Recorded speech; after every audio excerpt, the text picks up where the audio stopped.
Some civilians, they really love their land, they're not gonna move. Like, if you attack, how am I gonna be able to leave, like, with the 12 dog? I need to stay with my dog. Like, I'm probably gonna be like one of the one who died there. Hello everyone, I'm Max from Canada. I'm Suji from Thailand. It's Suji's birthday today. 34 years old. What? Yes. She feels old. Please tell her that she's not old, right? A lot of people think that you're in your 20s in the comment. Really? Yeah. Well, we've been reacting to Marko Perkovic Thompson a lot. Mm-hmm. As you said, he was part of the Croatian War of Independence. I wanted to react to a video about that. At the beginning, the siege of Dubrovnik, which I know nothing about, honestly.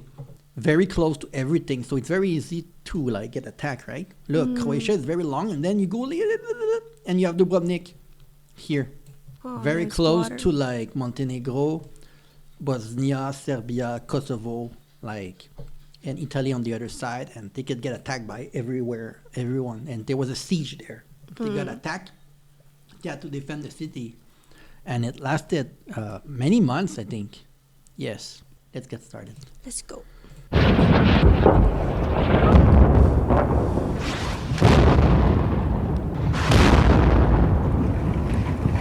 Nobody ever thought the old city would be damaged. It's the same way that one thinks of Venice or Paris or Canterbury.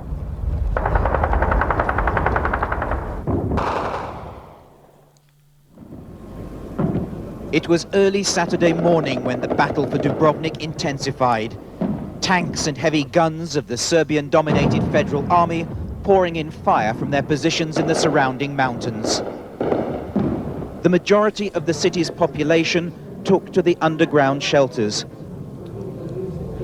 But those who ventured outside witnessed a coordinated land, sea and air attack on their city. Once again, the main target for the Federal Army guns was the Napoleonic fort on Mount Serge above Dubrovnik, the Croatian defenders' most vital position. Federal Navy ships appeared offshore to join the attack.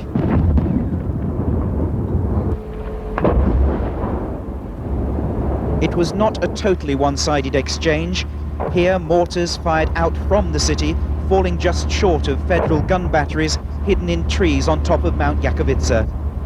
But the Federal forces were able to use helicopters to spot targets for their superior firepower.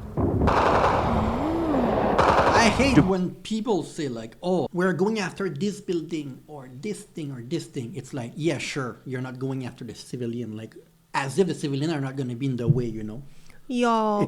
I never believe that. They say that about Gaza too. Israel are not going after the civilian, but they always gonna have civilian in the way of what they're trying to do. Yeah, because some civilians, they really love their land, they're not gonna move, or me, right? If you attack, how am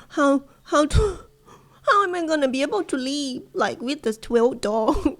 I'm not gonna be able, I never even gonna be able to walk or run away. I need to stay with my dog. I'm probably gonna be one of the one who died there. I'm thinking about that too, earthquake or thing like that, or one day and whatever that they said, a big bomb, nuclear thing like that.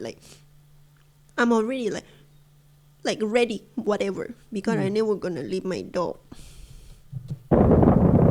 And from the air, MiG jets now trying to knock the Croatians from their perch on top of Mount Serge. The bombs fell wide of their target. The fort, still intact, opened up with anti-aircraft fire. There was a notable success for the Croatian defenders when their guns hit the nearest Federal artillery battery on Mount Jakovica, igniting an ammunition dump. But their celebrations were cut short as stray bullets ricocheted around the ramparts of the old city. Shells falling into Dubrovnik's main harbour hit one of the ferries that had been unable to leave port because of the naval blockade. It was now impossible for the thousands trapped here to escape the bombardment. They cannot escape? Oh, the government abandoned too, or they cannot escape in time? No, but the Croatian army, they are trying. Oh. But it's Dubrovnik is, as we saw on the internet, it's a weird location, right? It's the sea all over. Yeah. And It's difficult to escape. It looked quite a small city also when we look at the map. It's not easy. You need to go by sea, I think. Threats of sanctions have made no difference to the Federal Army. If anything, the fighting has escalated since the latest European Community ultimatum. In Dubrovnik Hospital, most of the casualties were suffering from wounds caused by flying shrapnel. More than half have been civilians. The gunboats appeared to have targeted a Croatian gun post alongside the seafront Belvedere Hotel. The hotel, which had been a home for hundreds of refugees, was all but destroyed by the shelling. Saturday ended as it had begun, with the sound of artillery fire echoing around the old city. Sunday morning in Dubrovnik's Gothic cathedral, they prayed for peace. For many of the congregation, this was the first time in days they dared to venture out of the bomb shelters.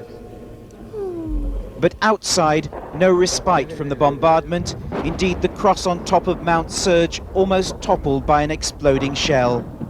Federal Navy frigates appeared off the old city, firing at will, safely out of range of the defenders' smaller guns. For hours, shells rained on Mount Surge and its battered fort. But some fell short, and others dropped into the old city itself. Until now, the federal forces have concentrated their attack on areas outside the old city, but now their mortars are falling inside the ancient walls.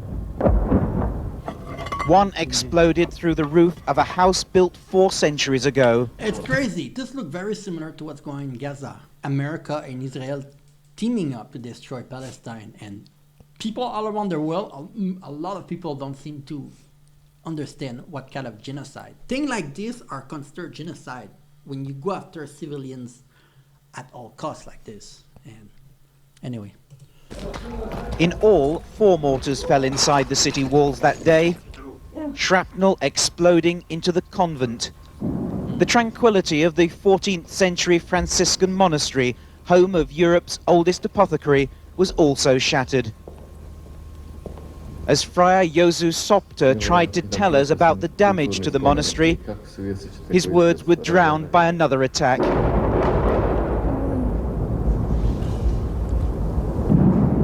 Tužno. Sad. I saw this. As the federal troops closed in, the few residents left on the streets took what cover they could. So it's part of the same video. This woman had risked her life to rescue her dog from its kennel in the old harbour. A day that started with prayer ended with pitched battles in the hilltops. Monday and the famous Straden, Dubrovnik's main street, deserted in preparation for the inevitable resumption of this one-sided battle. Residential areas devastated, with shells What is the falling. reason? Yeah, why they Again? are doing like that? Oh, Serbia attacked Croatia due to Croatia wanted to split from Yugoslavia. Okay, because that's why it's called the Croatian War of Independence. Yeah, see, from 1918 to 1982. It was initially formed as the Kingdom of Serb, Croat, and Sloven. And now, after that, it was named the Kingdom of Yugoslavia.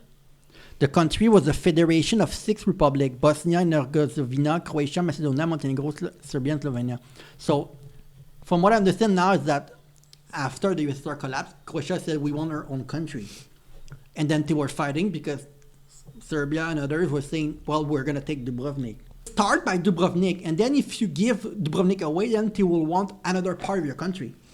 They're not just gonna stop at Dubrovnik. That's the thing, right? If you give up Dubrovnik, you become an easy target, and then they go after other part of your country. Yeah, Right. That's what's going on here too. In Thailand with Cambodia. Falling closer and closer to the old city. For the first time, striking its medieval walls. Down the centuries, Dubrovnik's citizens have defied would-be invaders. Now their old ramparts faced 20th century war machines. But at least the walls offered some protection. Outside, there was no escape. Wow, the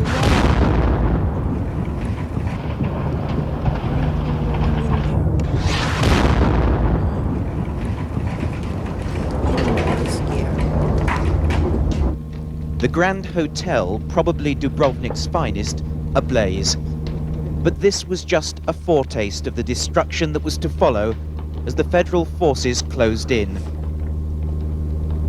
Tuesday morning, and the attack everyone had feared, but most secretly believed could never happen.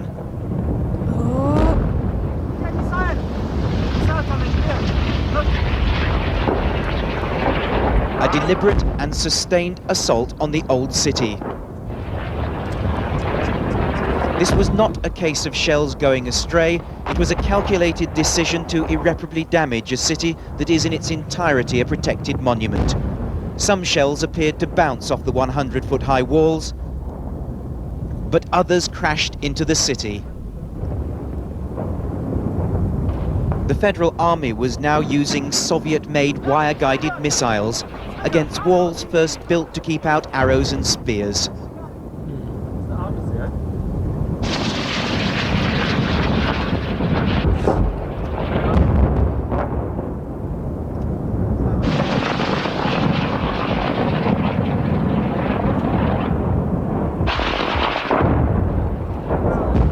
Missiles landing in the old port set boats and buildings ablaze. Among the witnesses to the attack was Britain's consul to Dubrovnik, Sarah Maroika, whose husband is Croatian. Nobody ever thought that the old city would be damaged. It's the same way that one thinks of Venice or Rome or Paris or Canterbury. I think everyone thought the old city was inviolate, and now it's been proved that that isn't either. You know, this was built as a siege town. That's 5 shells. 5 shells. 5 shells as we've been talking. As we've been talking. And that's quite They're still minimal, isn't it, calm. compared to what we Even have the bomb gone through behind earlier him. today. From the terrace of the Hotel Argentina, the European community observers also watched the destruction, powerless to intervene. They're shooting for the tower in the old city. Yeah. They just missed it. But they were forced to run for shelter when mortars fell around their hotel.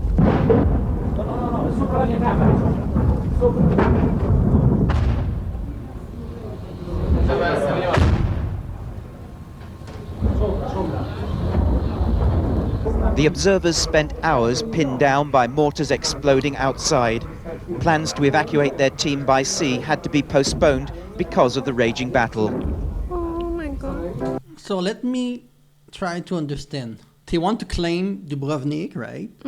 But then they want to destroy it first. Yeah. I don't think it's a good solution if you want a city so bad. Why do you want to destroy it if you want it? Oh, they just want to land or something? Yeah, but you destroy a city that was Like- made like this, like beautiful. They you know?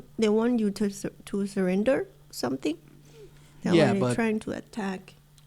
In the hotel bar, scenes reminiscent of London's East End during the Blitz. The locals singing traditional songs to drown the noise of the guns.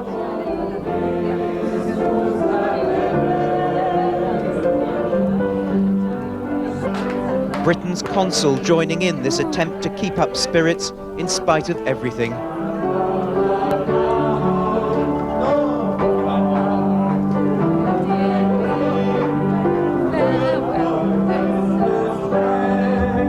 But a few hundred yards away, the destruction continued, hour after hour. When the Serbian-led federal forces first laid siege to Dubrovnik 6 weeks ago, they warned the Croatian garrison surrender or face the consequences. Few people in the world could have realized that this was what they meant by consequences.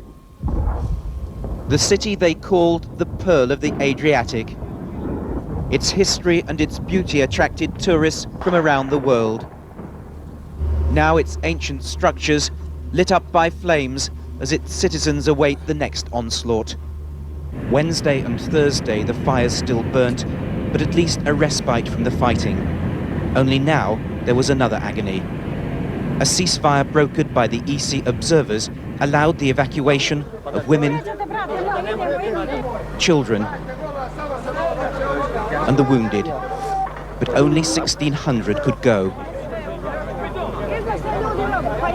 On the dockside they queued, waiting to discover who would be allowed to board the ferry and who had to stay.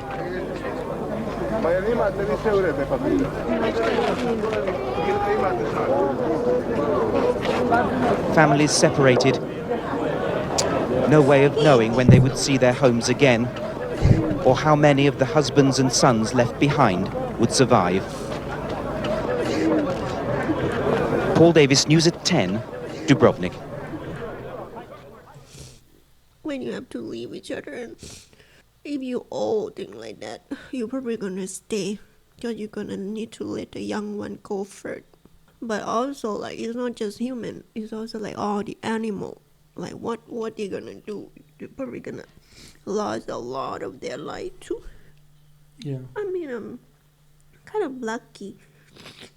Well, Actually, it's the year that I born. So 1991, yes. in the other side of the world, they still suffer. But I mean, in Thailand, there's still, like, you know, the thing inside the country always fight too. But compared to the time back then with you guys, it's still less problem.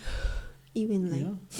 But the Croatian fought and they must have won because Dubrovnik is still part of Croatia to this day. So yeah, whatever Serbia, I don't know which country was helping Serbia, was trying to do it, didn't work. So I feel like we should react to Dubrovnik next, like 2025, a travel video or something about Dubrovnik, true. just to see what it looked like, because it looked like so beautifully located. Like it was built as a fortress almost. And I'm wondering why historically it was built like this. Well, like I said at the beginning, right? It's so easy to access from the sea, right? From the Red Sea, so it's an easy target. Like, but yeah, okay.